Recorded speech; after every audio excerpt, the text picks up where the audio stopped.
যেই নবীর ব্যাপারে আল্লাহ তথ্য দিলেন ওই নবীর নাম ইব্রাহিম আলাইহিস সালাম। সবাই বলেন কি নাম? চিল্লায় বলেন কি নাম? আল্লাহ বলেন নবী স্মরণ করুন সেই সময়ের কথা যখন আমি আমার খলিল ইব্রাহিমকে অনেকগুলো বিষয়ে পরীক্ষা করেছিলাম, আর আমার খলিল ইব্রাহিম প্রতিটা পরীক্ষায় গোল্ডেন এ প্লাস পেয়েছে। প্রতিটা পরীক্ষায় সফলতার সাথে আমার ইব্রাহিম উত্তীর্ণ হয়েছে।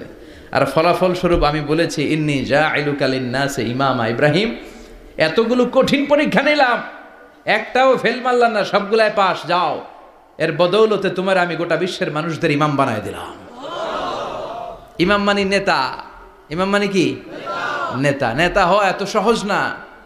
আগুনে পুড়িয়ে পুড়িয়ে যেমনি খাঁটি সোনা বানানো হয়, তেমনি কষ্টি পাথর দিয়ে যাচাই করে করে পরীক্ষা করে করে আল্লাহ তাআলা সাইয়েদনা ইব্রাহিমকে এই মর্যাদার আসনে বসিয়েছেন। আল্লাহ বলে অনেকগুলো পরীক্ষা আমি নিয়েছি সাইয়েদনা ইব্রাহিমকে। আল্লাহ যারে পছন্দ করে বেশি তার জীবনে পরীক্ষাও। বিশ্বনবী বলেন আসাদ্দুন নাসি বালাআন আল আম্বিয়া। এই দুনিয়ার বুকে সব চাইতে বেশি পরীক্ষা নেয় আল্লাহ নবীদের। সুম্মাল আমসাল ফাল আমসাল, তারপরে সিদ্দিকিনদের, তারপরে শুহাদাদের, তারপরে সালিহিনদের। ইবতালার রাজুলু আলা হাসাবি দীনিহি, যেই ব্যক্তির দিনদারি বেশি তার জীবনে পরীক্ষাও। বিশ্বনবীর আল্লাহ সান্ত্বনা দিচ্ছেন, নবী ওরা আপনারে গণক বলে, ওরা আপনারে জাদুকর বলে, ওরা আপনারে কবি বলে, ওরা আপনারে পাগল বলে, কিন্তু আপনি হতাশ হবেন না। একটার পর একটা পরীক্ষা আপনার উপর চেপে বসেছে, এগুলো দেখে ভয় পাওয়ার কোনো কারণ নাই, কারণ মুমিন ভয় পায় না। চিল্লায় এখন ঠিক কিনা? ও নবী, আপনি বিচলিত হবেন না, হতাশ হবেন না। আপনার আগে যেই নবীর জীবনেও পরীক্ষা ছিল কি ছিল না? আমি আমার খলিল ইব্রাহিমকে অনেকগুলো পরীক্ষা নিয়েছি, প্রতিটা পরীক্ষায় সাইয়েদনা ইব্রাহিম পাশ করেছে।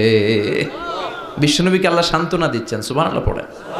বিশ্বনবী হতাশ হবেন না। ডোন্ট বি স্যাড, লা তাহজান, নেভার লুজ হোপ। ও নবী, আশা হারাবেন না। আপনার উপর যেমন পরীক্ষা আছে, সাইয়েদনা ইব্রাহিমের উপরও পরীক্ষা ছিল। সবার উপর আমি পরীক্ষা নেই। আপনারে ওরা কবি বলে গালি দেয়, গণক বলে গালি দেয়, জাদুকর বলে গালি দেয়, পাগল বলে গালি দেয়। যুগের ব্যবধানে এই গালিগুলো আছে, কিন্তু নামগুলো চেঞ্জ হয়েছে। চিল্লা এখন ঠিক কিনা?